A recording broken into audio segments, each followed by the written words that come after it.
Hi, everybody. I'm a researcher in a machine learning team at Paris-Saclay University. And since few months, I am at Nukai, a private AI lab that I co-founded with Jean-Baptiste Fantin. But I'm also an ADIC bridge player. And 3 years ago, when I began to work on bridge and artificial intelligence with Olivier Teto, I realized that bridge was really a great application to develop new AI methods.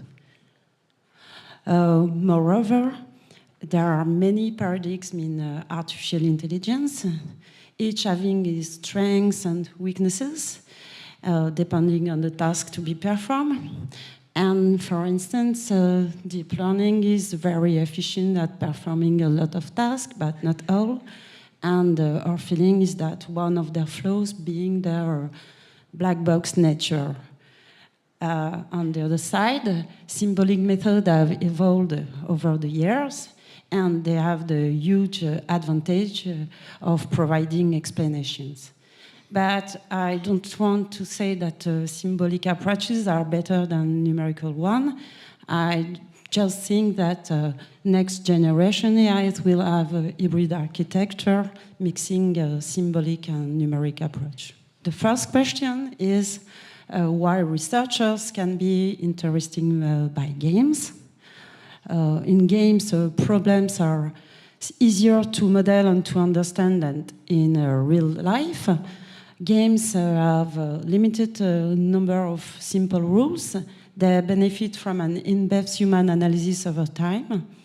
And so there are excellent field of experimentation to develop and validate new methods. And then a system initially designed for a game can be used in the context of real applications.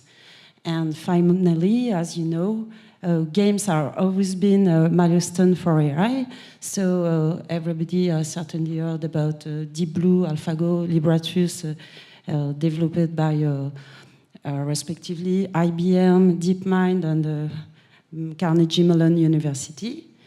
But every games is very, very difficult. They were a major challenge for AI, but what is important is their features. As you know, maybe chess and Go are not incomplete games, since players have the same knowledge, they share the same knowledge.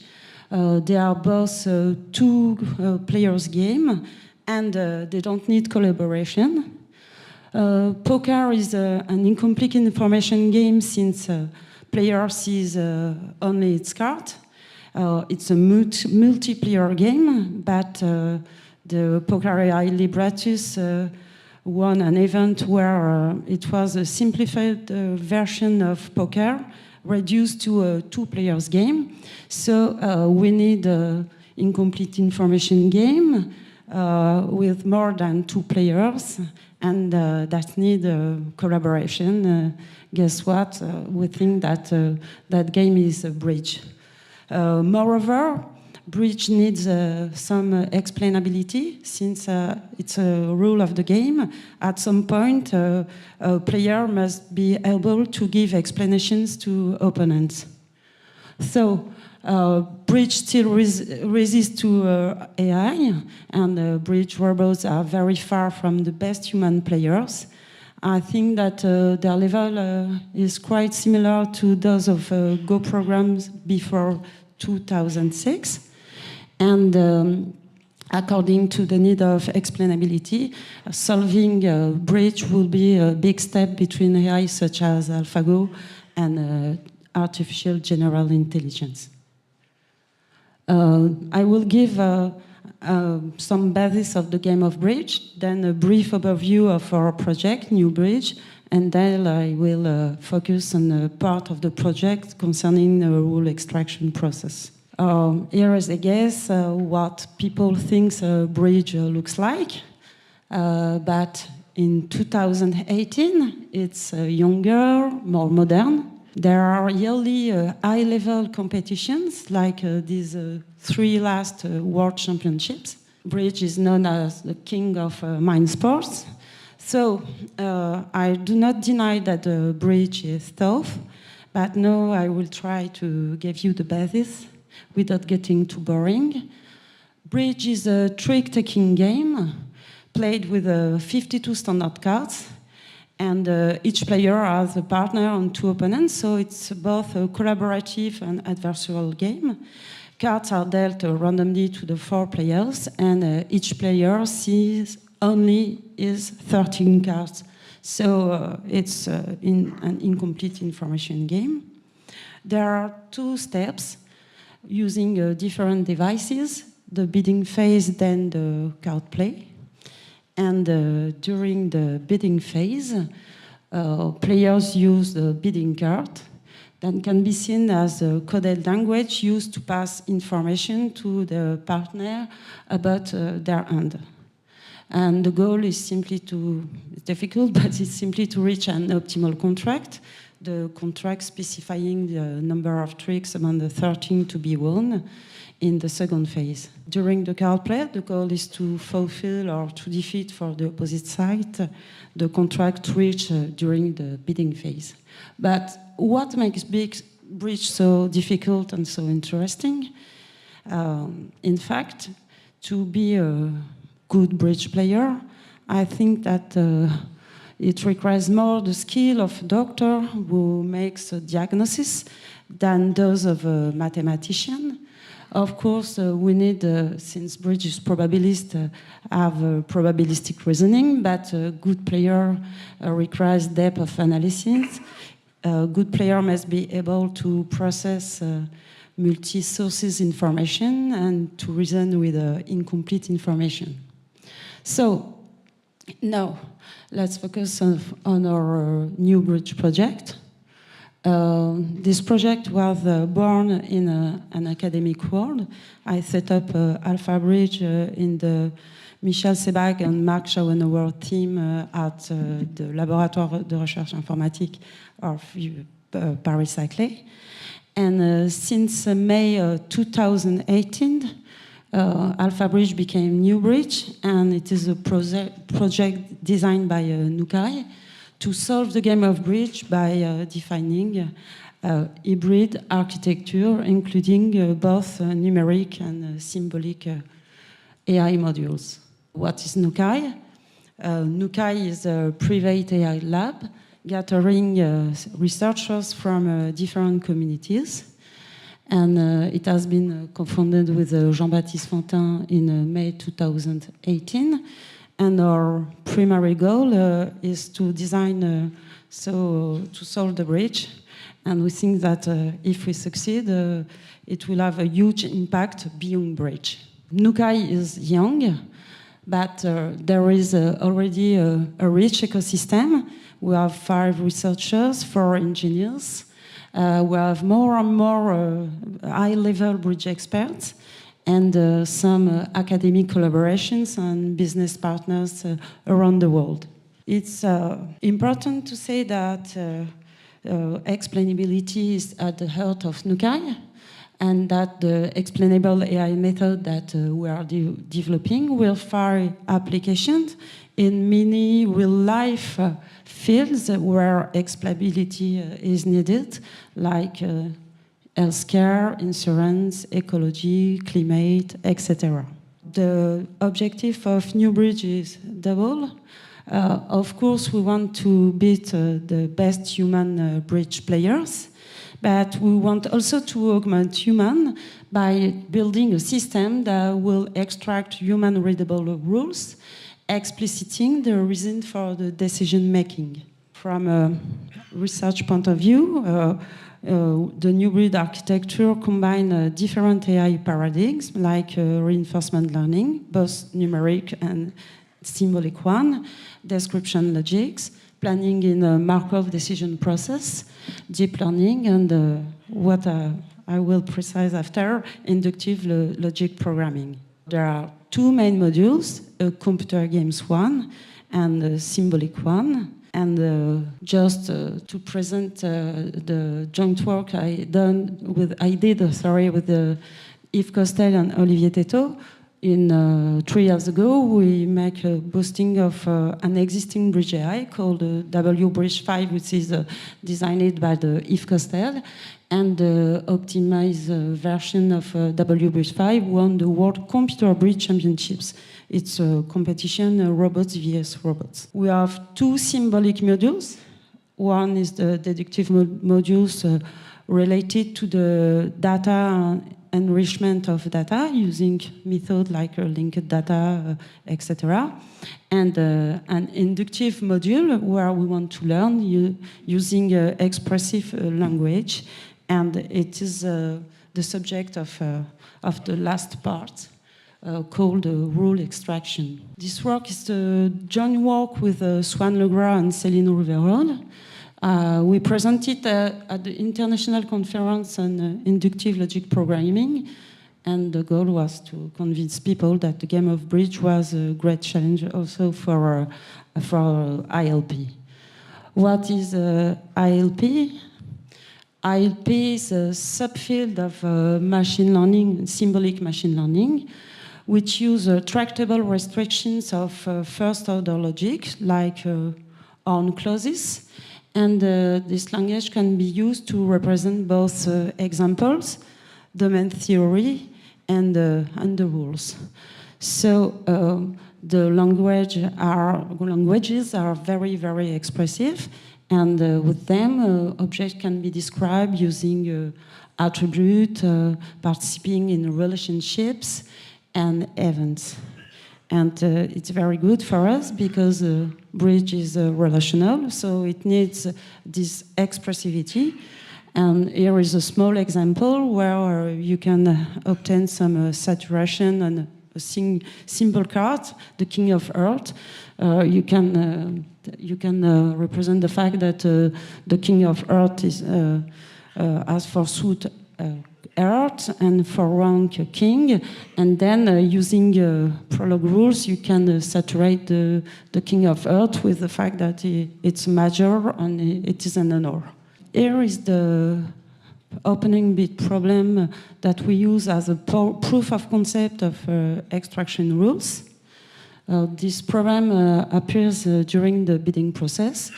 So just in 2 minutes, I recall that during the bidding process, humans use bid carding. And in fact, there exist many bidding systems assigning different meanings to those biddings, like ACOL, Precision Club, Polish Club. And we choose to use the standard American SAIC, which is a bidding system prevalent in an online bridge game. Here is my hand. I have so 4 spades, ace, king of spades, queen, jack of heart, 3 small diamonds, and ace, jack of club. And I must choose a bidding card to pass information to my partner. How can I do? But step 1, I will count my high card point with the ace is 4, king is 3, etc. So for this hand, I obtain 15 points. Then I will determine my hand pattern, the distribution of the 13 cards in the hand over the 4 suits. Here I have 4 spades and 3 heart, 3, etc. So my hand is 4, 3, 3, 3. It's the distribution. And finally, I classify my hand. Is it a balanced or unbalanced hand? And here my hand is balanced. Since I have no suite with less than 2 cards. Then I choose, according to these properties, a rule in my bidding system, and I choose the bid one no trump. We represent the fact that I have between 15 and 17 points, and that my hand is balanced. So it seems easy, but in fact, we have a problem more difficult than just the use of a specific rule. The first call of the first bid during the bidding process is called the opening bid. In fact, every one of suite opening requires at least 12 points, but experts allow themselves to deviate slightly from the rule by opening not all, but some relevant rules. And if they ask them why they open this and not this one, they have no answer. They say it's just bridge, okay? So this decision is very important. There is a big impact on the final scoring. And so we decided to try to learn what was in an expert's mind to open or not a limit end. From a machine learning point of view, the opening bit problem is a simple supervised binary classification problem where the task T consists in predicting if a given expert opens our path with an 11 hand according to a bridge situation. So we have a set of labeled examples, and we want to find a function assigning each example to its class, I pass or are open.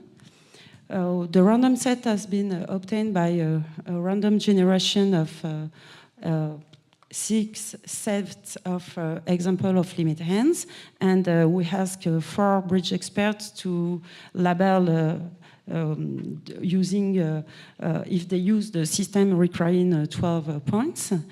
And what is very important is that, in fact, we didn't want to learn a general rule when can I open or not 11th hand. We want to learn personal rules. So we want to learn what's in mind of this expert, and to extract what he has when he make his decision. Here is the tagging interface. The expert sees his hands, he sees position and some other parameters important for the scoring. If he clicks on yes, the example becomes a positive example. Otherwise, it becomes negative examples. Here is the row representations that can be made in the vector. It's a propositional one when the situation is only represented as the list of cards, as and the club 6, the club 9, etc. And finally, since we want to use inductive logic programming system, we need to build background knowledge. And the background knowledge is a mixture of facts and rules that can be used to enrich the example's description, like previously for the King of Hearts. And it's very important to say that it's not us who have built the background knowledge, but it stems from a joint work between expert and us. Here is a partial saturation of the previous example. Now I can say that my hand has 4 spades, 3 hearts, and that the pattern of the hand is 4-4-3-2. It is a balanced hand. For the experiment, we only use both state-of-art both for numerical like SVM and ILP systems. So SVM, Aleph and tilde are really state-of-art. Aleph will learn a set of prologue rules. Tilde learn relational decision trees. Very quickly, here is the accuracy of the learned model. We see that the performance with the raw representation of example is low as expected, and in this case the numerical approach has better results than the relational one. But when we introduce relational background knowledge, the model learns have significant better results. And it's not the main difference. What it's really different from is SVM to tilde or Aleph is the fact that SVM will only predict, and tilde and Aleph will give the rules, allowing the expert to make his decisions. So here is the complexity of the learned model. I have no time, but it's in our paper. But what is very interesting is that both ILP systems reach a good performance while saying few examples and with small models. And it was also very interesting to see that there were a relationship between the complexity of the learned model and the expert's way of thinking. Indeed, the model of the expert having an analytical mind was 2 times smaller than those of the more intuitive expert. Finally, here is a part of relational decision tree. We have the expert feedback. He said that the first node was exactly the first criteria of his decision. In fact, if its end is 4323, he won't open. And finally, it was very interesting because before the experiment, like the others, the expert was not able to explain clearly his decision-making process. But bridge experts have also black box approaches, and the symbolic approach allows us to take a look inside their black box. As brief conclusions, we can say that the new bridge architecture anticipates a new generation AI. That the expert approach, we want to keep the human in the loop, that will respond to future market needs. And it was difficult to convince people that bridge was more than just a game. It's still difficult to convince people that hybrid approach is welcome. But I think that Bridge is really a killer application for that. Now, Bridge is a great AI challenge. Much work related to the building of Bridge AI reaching the level of the best human players remains to be done. So collaborations are welcome. And thank you. And I think that if researchers stop fighting but just collaborate, maybe AI winter will not come back.